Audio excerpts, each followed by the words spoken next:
जब हम महाभारत के बारे में सोचते हैं तो हमारे दिमाग में कुरुक्षेत्र का भयानक युद्ध आता है ना? लेकिन क्या ये कहानी सिर्फ उस युद्ध की है? नहीं, इसकी असली जड़ें बहुत बहुत पहले की हैं। एक महान सिद्धांत में जो बना और फिर टूट गया। आज हम उसी शुरुआत की कहानी में उतरेंगे। तो इस कहानी को हमें सुना कौन रहा है? कोई और नहीं बल्कि खुद समय। सोचिए, वो शक्ति जिसने इतिहास को अपनी आंखों से बनते बिगड़ते देखा है। ये एक बहुत ही अनोखा नजरिया है, क्योंकि समय ही तो वो इकलौता गवाह है जिसने हर घटना को जैसा का तैसा देखा है।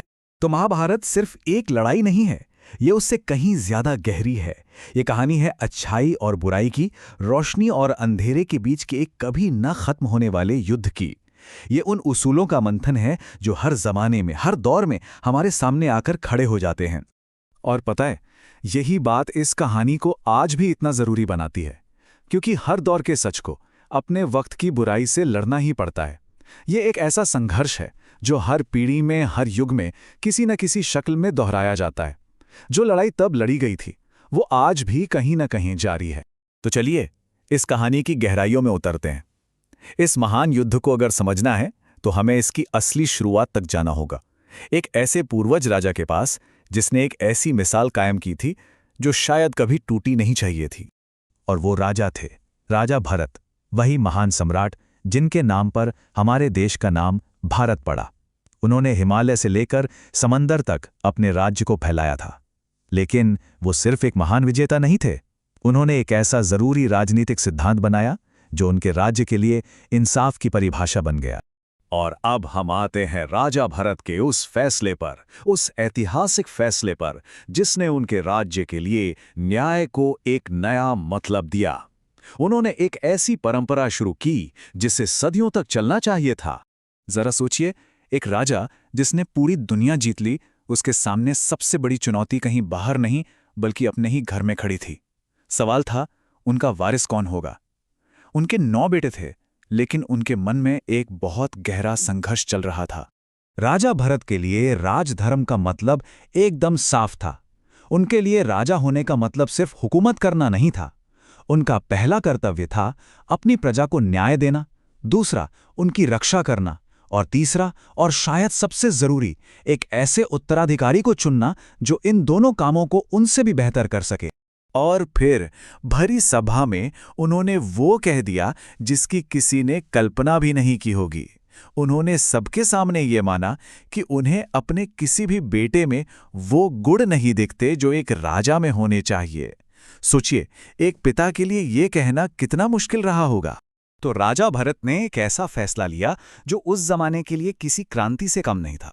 उन्होंने जन्म के अधिकार को एक तरफ रखकर काबिलियत को चुना।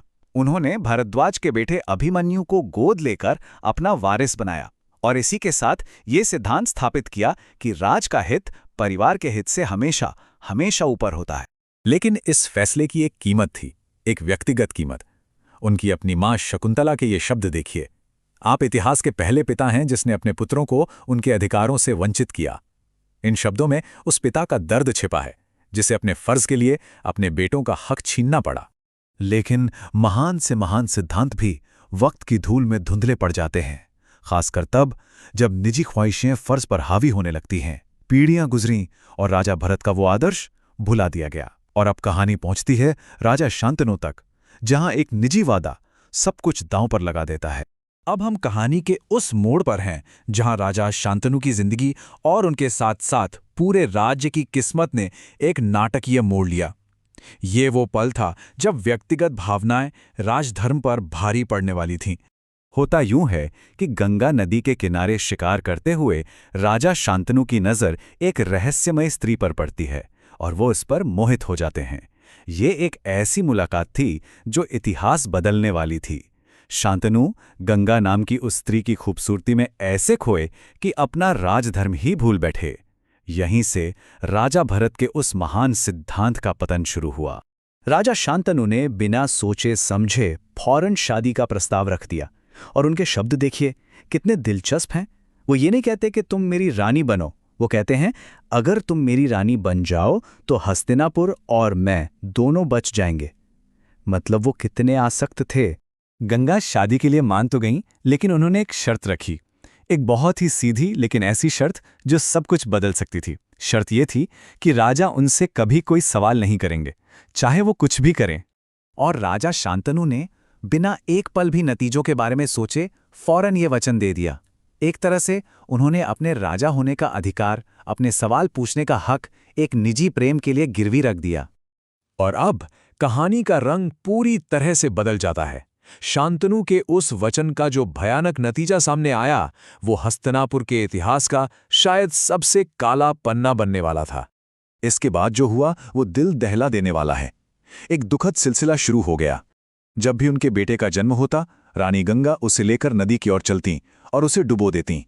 और राजा शांतनु, वो अपने वचन से बंधे हुए खामोशी से सब देखते रहते। एक राज्य अपना भविष्य अपनी आंखों के सामने खो रहा था। और ये सिर्फ एक बार नहीं हुआ, ये बार बार हुआ।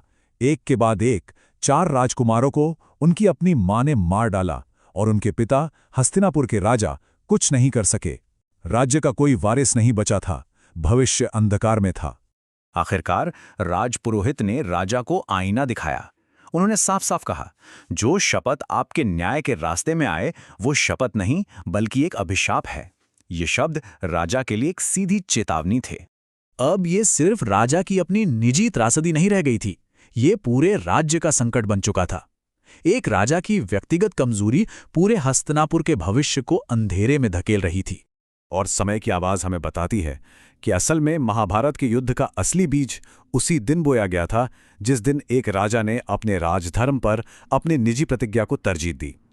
राजा भरत का वो महान सिद्धांत पूरी तरह से टूट चुका था। और कहानी हमें इसी एक सवाल पर लाके खड़ा कर देती है कि ज्यादा बड़ा अपराध क्या है, एक वादा तोड़ना या एक पूरे राज्य के प्रति अपने कर्तव्य से मुंह मोड़ लेना। शांतनु के सामने जो दुविधा थी वही महाभारत के केंद्र में है, और इस सवाल का जवाब ही इस महाकाव्य की आगे की दिशा तय करेगा।